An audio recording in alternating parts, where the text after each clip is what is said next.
Execution of the first protester. More than 1,200 university students being food poisoned. Claims about the morality police being abolished. A lot is happening in Iran recently amidst the unrelenting anti-hijab protests. Here's an update.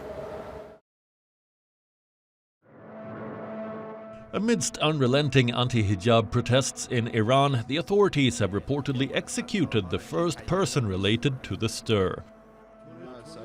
According to a local media agency, the protester was convicted of injuring a security personnel with a knife and closing off a street in Tehran. The person who was executed has been identified as Mohsen Shekari. On December 6th, an Iranian court handed out the death penalty to 5 people after convicting them over a Basij militia member's killing. He is accused of 1. Waging war against God through openly using weapons with the intention of killing people and causing fear and terror and disrupting freedom and security of people. 2.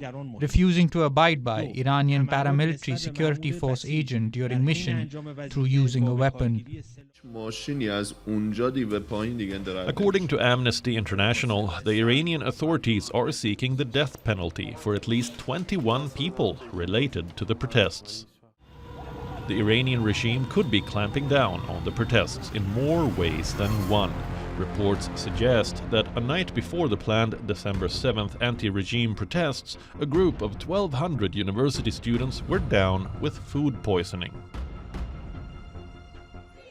Iran's National Student Union said students at Kharazmi and Ark universities experienced vomiting, severe body aches, and hallucinations.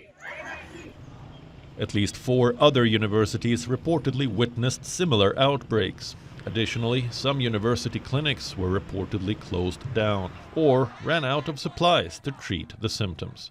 Soon after the outbreak, other students started boycotting the university cafeterias. The student union alleged that they were intentionally poisoned to stifle the 3-day strike, which was planned in response to the government's claims to shut down the controversial morality police. But Iranian officials are citing waterborne bacteria as the cause of symptoms. Formerly known as the Gasht-e-Irshad, the morality police was established in 2006 to enforce the country's strict dress code for women.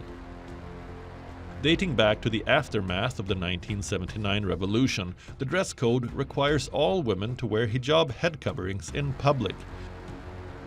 The crackdown on protesters is not the only thing that has been in the news.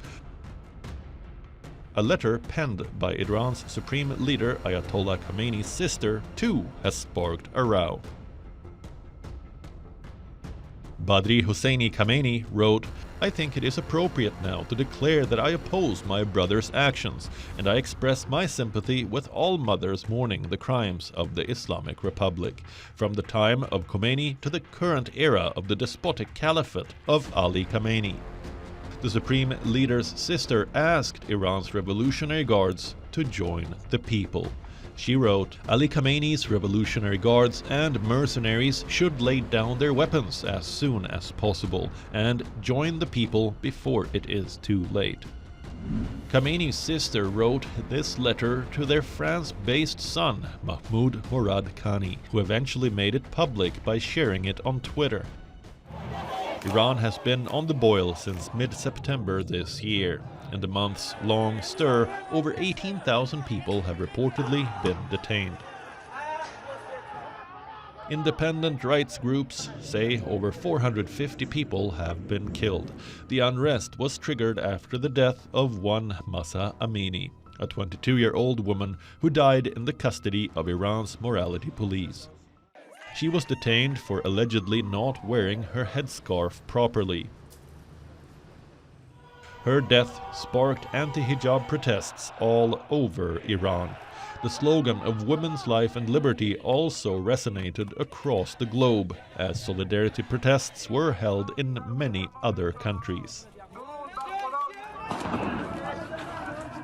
But since then, the protests have transformed into an anti-government movement.